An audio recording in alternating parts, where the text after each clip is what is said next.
So, since you have been into the field of education and you have, contributed to that field, what, according to you, is the situation of the current education system?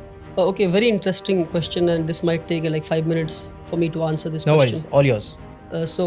I think let me divide this into 4 to 5 points. I think पहला तो ये कि जो हमारे पास आज education system हमारे India में है, क्या ये हमारा अपना एजुकेशन सिस्टम है? Sadly no. This education system was left behind by the Britishers. British ने जो एजुकेशन सिस्टम हमें दिया है वही आज हमारे पास है, with little changes in it. British की एजुकेशन सिस्टम करती क्या है? ये एजुकेशन सिस्टम बनाता है जॉब सीकर्स, ये एजुकेशन सिस्टम बनाता है कॉर्पोरेट स्लेव्स।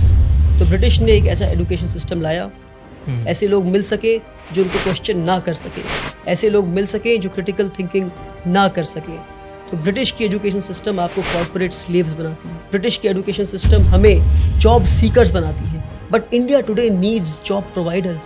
दूसरी जो गड़बड़ी हमारे एजुकेशन सिस्टम में क्रीप कर गई वो ये कि हमने पूरी एकेडमिक्स को पास और फेल के मयार पे लाके खड़ा कर दिया। इंटरेस्टिंग। कि आप पढ़ाई करते हैं सीखने के लिए नहीं, आप पढ़ाई करते हैं पास या फेल होने के लिए। तो उससे होता क्या है? मेरे जैसा एक कमजोर बच्चा क्लास 1 में मैथ्स में 40 लाता है तो मुझसे कहा जाता है कि आप मैथ्स में पास हो गए। फिर मैं क्लास 2 में जाता हूँ, फिर मैं 40 लाता हूँ तो कहा जाता है कि आप मैथ्स में फिर से पास हो गए। तो यानी मैं 60 नंबर जो नहीं ला पाया तो 60% में नहीं सीख पाया। ये 60% बिना सीखे मैं क्लास 2 में गया, फिर 60% बिना सीखे मैं क्लास 3 में गया, फिर 60% बिना सीखे मैं क्लास 4 में गया। इसी तरह मैं क्लास 10 पहुंच जाता हूँ और 600% मेरे एजुकेशन में लूप रह गए, मेरे एजुकेशन में कमी रह गई। क्योंकि मुझे ये बताया गया कि पढ़ते सीखने के लिए नहीं है, मेरे एकेडमिक्स को लर्निंग परसेंटेज पे नहीं लाया गया, मेरे पढ़ने को पास या फेल पर लाकर मुझे 0 बना दिया गया। क्योंकि मैं पास होकर डिग्री तो ले लूंगा और मुझे जॉब भी मिल जाएगी और फिर किसी कॉर्पोरेट वर्ल्ड में मैं गुलामी के लिए पहुंच जाऊंगा।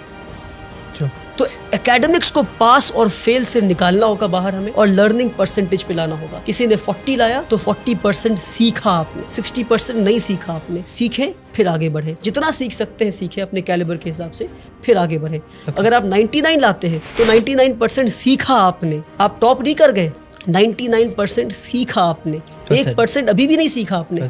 अगर आप 100 में 100 लाते हैं तो पास हुए आप। ये दूसरी बात। तीसरी बात कि हमारा जो एजुकेशन सिस्टम है आज का वो आपको रोट लर्निंग पे फोकस करता है। आप पढ़ते जाते हैं पर आपको पता नहीं आप क्या पढ़। आपने पढ़ा होगा कि इंडिया में जो फूड ग्रेन्स है वो मिलेट है, बाजरा है, जौर है, ये पढ़ा आपने, पर कभी देखा आपने इन चीजों पढ़ा है, but I have not seen it. Correct. मैंने भी कभी देखा नहीं। मेरे ख्याल से मिलेट्स ऑन होते भी पर्पस नहीं नहीं दिखाया गया इसको। बाजरा तो क्योंकि अगर आप बाजरा देख लेते तो आप पता करते कि बाजरा उगना क्यों बंद हो गया है। हाँ, बंद हो गया। That's what I'm saying. क्यों बाजरा लोग आज नहीं खा रहे? पहले के लोग बाजरा खाते थे, पहले के लोग मिलेट्स खाते थे, जौर खाते थे, आज क्यों नहीं खा रहे? तो experiential learning is what we need, hands on learning is what we need. We need to see and know what we are learning. Okay. आज हमें वो दिखाया नहीं जाता, वो बताया नहीं जाता, सिर्फ पढ़ाया जाता। तो आपको पता है कि ये हार्ट है और हार्ट की ये चेम्बर्स हैं, हार्ट में ये आर्टरीज हैं, ये हैं, मगर आपको कभी इंसान का दिल दिखाया जाए तो आप बोलेंगे भैया ये क्या है? तो ये practical learning is what we need आज के दिन पे, हैंड्स ऑन एक्सपीरियंशियल लर्निंग। तीसरी चीज। तो चौथी चीज है वो ये कि हमारे एजुकेशन को हमने समझा कि एकेडमिक्स ही एजुकेशन है। क्या? एकेडमिक्स ही एजुकेशन है। Academics is just a drop in the ocean of education, I would say. The remaining water is तरबियत, इज अपब्रिंगिंग, कि भाई आप बात कैसे करते हैं, are you confident, are you creative, do you have critical thinking, are you developing higher order thinking skills, are you questioning things, Absolutely. how do you sit, how do you conduct yourself with people?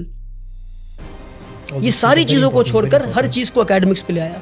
Academics is not education, education is a holistic thing जहां पे एक इंसान को और बेहतर इंसान बनाते हैं, एक कॉर्पोरेट स्लेव नहीं बनाते। सबसे बड़ी कमी हमारे एजुकेशन सिस्टम में वो ये, हमारे साथ जो फ्रॉड हुआ मैं कहता हूँ एजुकेशन सिस्टम में, वो ये कि हमने एकेडमिक्स को, हमने सब्जेक्ट्स को स्ट्रीम में बांट दिया कि भाई अगर आप सबसे ब्रिलियंट बच्चे हैं तो आप पढ़ेंगे साइंस, अगर आप 90 लाते हैं तो साइंस पढ़ेंगे, अगर आप 70 से 80 लाते हैं तो आप कॉमर्स पढ़ेंगे, 50 to 60 लाते हैं तो आप ह्यूमैनिटीज पढ़ेंगे। क्या बेवकूफ़ी है। यानी कि जो इंसान साइंस पढ़ के एटम बॉम्ब बनाना सीख रहा है उसके पास कोई हक नहीं कि वो साइकोलॉजी और सोशियोलॉजी पढ़ के ये समझे कि एटम बॉम्ब को इस्तेमाल नहीं करना था। तो अगर एटम बॉम्ब बनाने वाले ने सोशियोलॉजी और साइकोलॉजी पढ़ा होता और एटम बॉम्ब जिसके हाथ में पहुंचा, अगर उसने साइकोलॉजी और सोशियोलॉजी पढ़ा होता तो उसे पता होता कि बॉम्ब फोड़ना नहीं था। तो इसलिए बता रहा हूँ मैं कि हमने सब्जेक्ट्स को स्ट्रीम में बांट कर सबसे बड़ा फ्रॉड किया हमने।